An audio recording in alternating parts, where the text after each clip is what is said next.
Bonjour tout le monde! Comment ça va? Un beau lundi après-midi comme ça, où on peut célébrer encore la vie, le soleil, la liberté.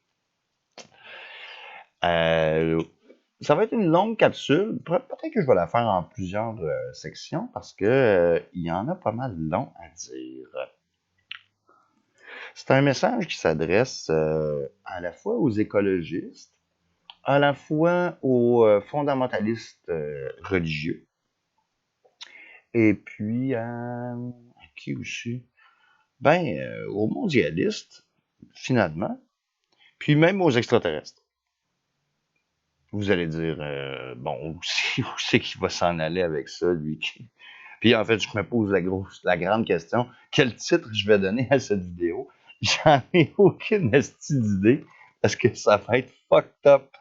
Ça va être fucked up. Je vais aller tirer vos neurones dans un espèce de raccoin étrange et complètement coloré et d'un mysticisme débridé. Je pense que c'est une bonne définition.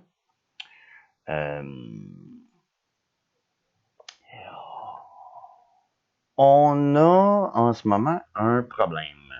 On va parler du fondamentalisme religieux. On va commencer avec ça. Non, pas vrai. Non, non, non, non, non. Non, non, non, non, non. On va commencer avec les environnementalistes. OK. Ceux qui capotent sur la climato-folie, puis l'éco-anxiété, puis tout ça.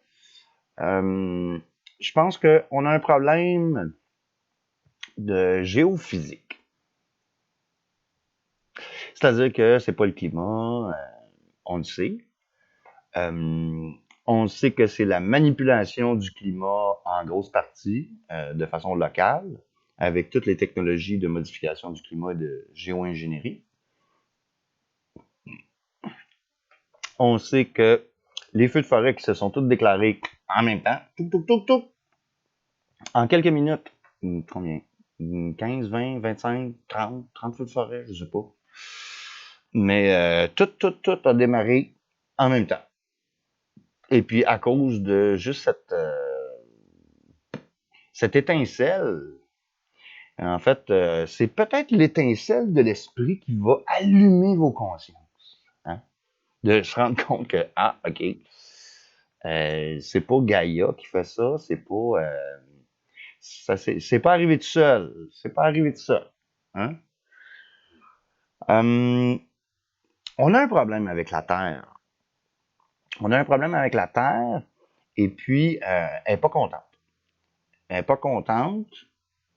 Là, bon, là, je digresse, ben pas que je digresse, mais je veux dire, je donne un argument dans un sens puis un autre dans l'autre.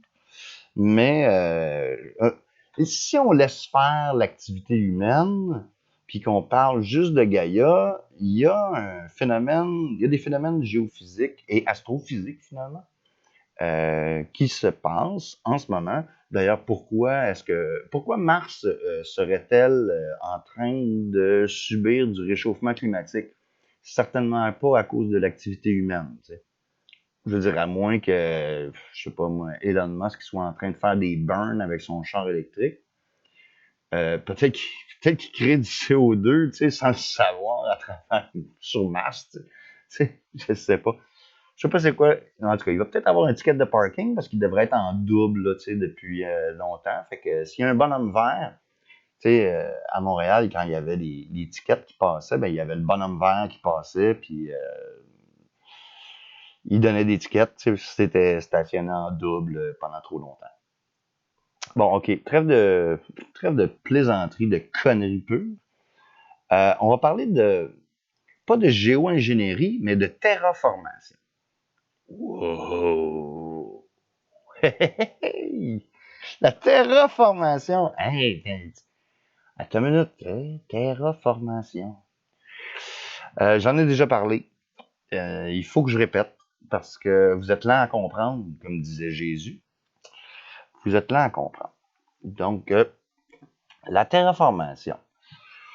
OK, on va imaginer, pour le fun, en quelques instants, une civilisation qui existe depuis quelques milliards d'années et puis qui est avancé technologiquement au point où on pourrait créer des Dyson Sphere. C'est quoi ça, des Dyson Sphere? C'est une espèce de sphère artificielle qui est fabriquée autour d'une étoile pour capter son énergie et puis fournir en énergie tout un système au complet, alors que l'univers le fait déjà. Donc, OK, Dyson Sphere, non, OK, je viens d'en perdre une coupe, là, je viens d'en perdre une coupe. Mais si on parle de terraformation, on imagine par exemple un peuple qui se promène à travers les galaxies, d'une place à l'autre, qui serait probablement même de forme humanoïde. Je dirais des humains, mais peut-être pas les humains natifs d'ici, qui se promènent. Puis là, ils arrivent, puis là, ils disent, ah, ben dans ce coin-là, il y a un beau système, puis il y a une planète qui est placée juste à la bonne place. Mais là, elle est instable, cette planète-là. Fait que ce qu'on va faire, c'est que on va utiliser notre technologie et puis on va aller la stabiliser. Hein, pour que cette planète-là, pour que son champ, sa magnétosphère, son champ électromagnétique, se stabilise et puis que son activité volcanique et que son activité sismique soit stabilisée. OK, là, je vais peut-être en perdre encore. Oui, OK. Désolé, là. Désolé. OK, on va parler maintenant. On va parler des pyramides. Hein? On va parler des pyramides. Alors, là, on a vu. Il y a Oleg de Normandie qui en parle, mais il y a plein d'autres gens aussi qui en parlent. On sait que les musulmans, l'Inquisition des musulmans, de un, ils ont fait brûler la bibliothèque d'Alexandrie, et puis ils ont commencé, puis ils ont détruit, sous les califats anciens, ils ont détruit le revêtement de calcaire de la grande pyramide de Khéops. Et puis on voit sur le dessus de la pyramide qu'il en reste encore un bout, là, tu sais. C'est celle de Khéops? Non, c'est celle de Képhren, je pense, qui reste encore le top. En tout cas, une des trois, là. Mykérinos, Képhren, Khéops. Khéops, qu'on devrait dire Khufu, en fait. On devrait appeler ça Khufu, parce que c'est... Voilà. Bon, où je m'en vais où avec ça? Je m'en vais dans une sourate du Coran, qui est assez flabbergastante, qui dit et nous avons placé des montagnes sur la terre afin qu'elles ne s'ébranlent point. C'est une sourate du Coran, étrangement. Le mot pyramide, je ne l'ai pas sous les yeux en ce moment, mais en arabe, le mot pyramide et le mot montagne, c'est le même mot.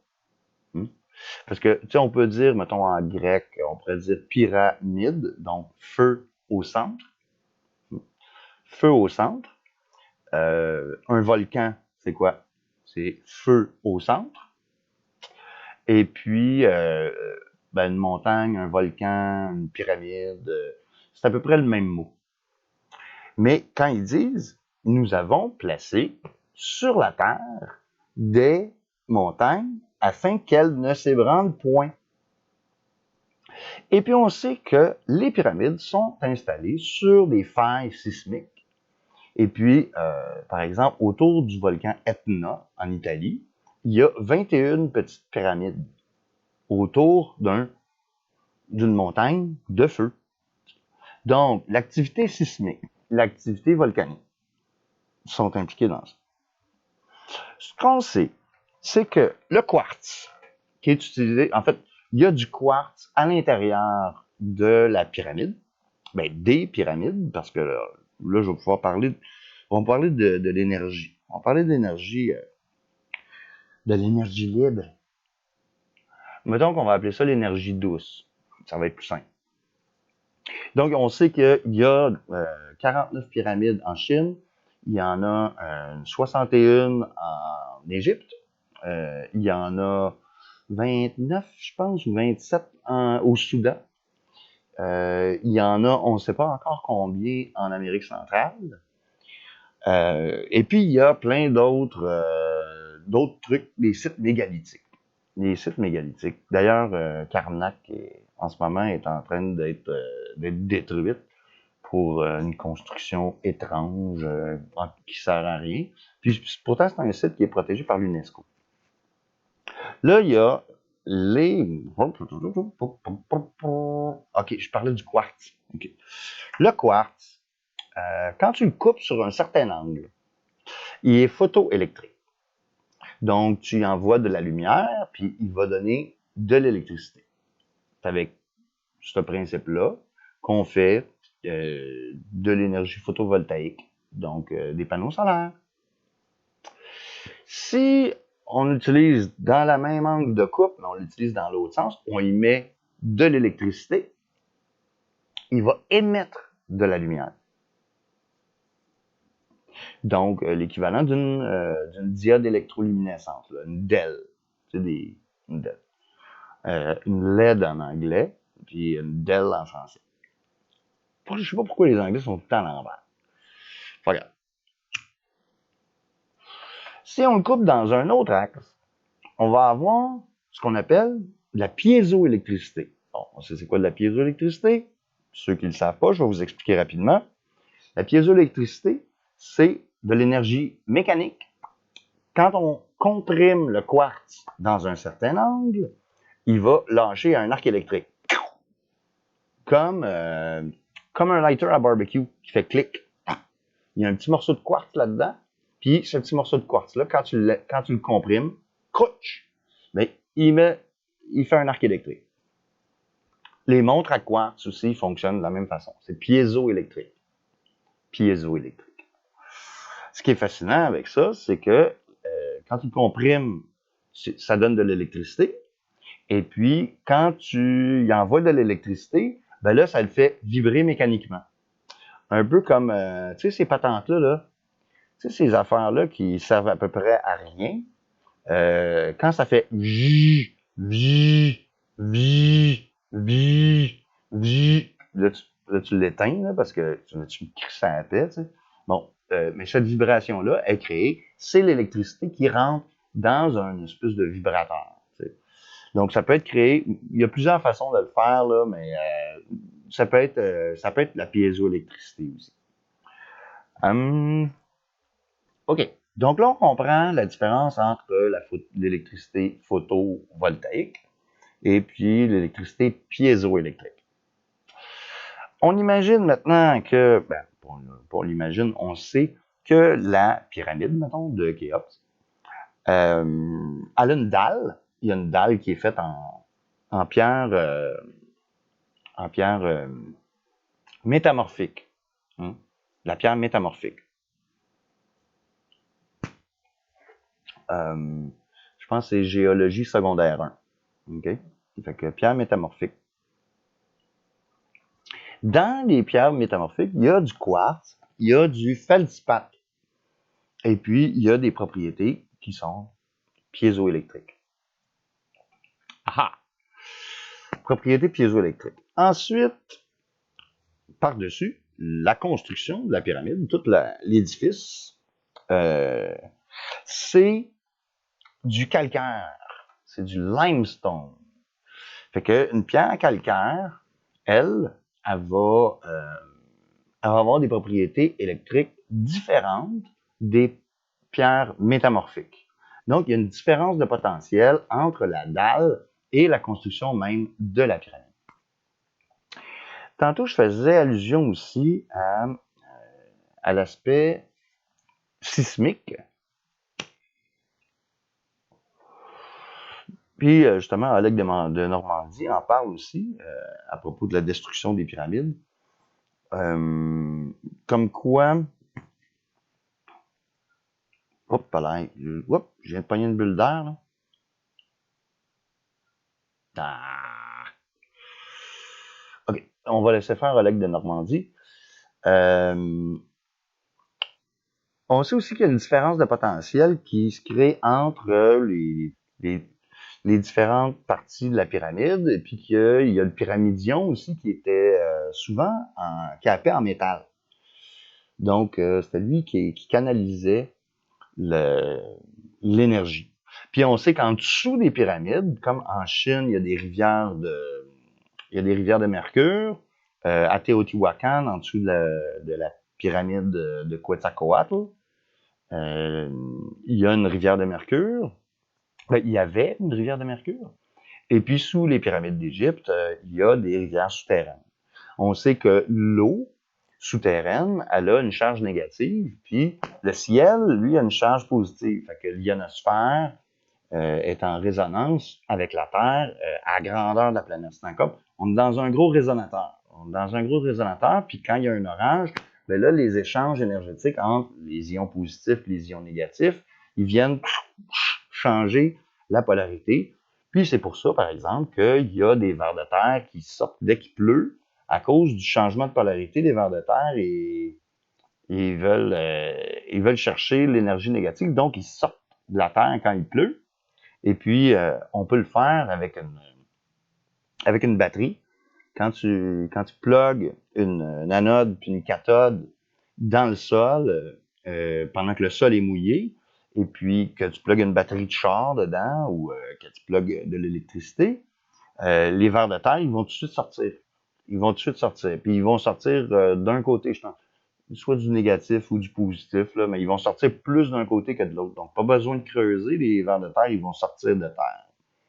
Pourquoi? Parce qu'eux aussi, ils sont sensibles à l'électricité, parce que, en fait, tous les êtres vivants sont sensibles à l'électricité. L'électrosensibilité, là, qui est considérée comme une maladie, ben, c'est pas une maladie, c'est naturel. OK.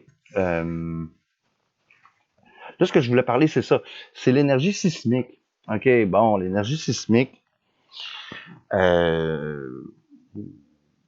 OK, l'énergie sismique, on sait que les pyramides ont résisté au tremblement de terre. Hein? C'est-à-dire que c'est une construction qui est tellement bien faite que c'est antisismique s'il y a un tremblement de terre et ça ne bougera pas. Puis pourtant, c'est à côté d'une faille. C'est à côté d'une faille. Donc, on imagine une masse qui est très, très lourde, ultra fucking lourde. Fait que les espèces de tatas là, qui s'imaginent que c'est des vaisseaux spatials qui peuvent s'envoler, là, arrêtez de vous péter le cerveau avec les extraterrestres. Arrêtez de sniffer des extraterrestres. Mais étant donné que c'est antisismique, et puis que c'est sur une zone sismique, il y a de l'énergie, il y a de la pression quand même qui rentre dans la pyramide. Et puis c'est la dalle piézoélectrique qui va absorber cette énergie-là. Aïe, c'est malade. Fait qu'en plus d'avoir une différence de potentiel avec l'eau, avec les différentes sortes de pierres, et puis la piézoélectricité qui est à l'intérieur, là, il y a plein d'autres phénomènes, puis là, j'ai de la visite. Donc, je vais arrêter cette vidéo-là. On est rendu à 19 minutes. On va poursuivre ça dans l'épisode prochain, dans le prochain épisode. Soyez attentifs. Je pense que votre cerveau, il risque peut-être d'exploser. Mais faites attention, gardez-vous une petite serviette à côté, là, si jamais le jus commence par vous sortir par les yeux, les oreilles, la bouche, puis le trou de cul, ben ça veut dire que c'est intéressant. Donc abonnez-vous. Hein? Bonne journée.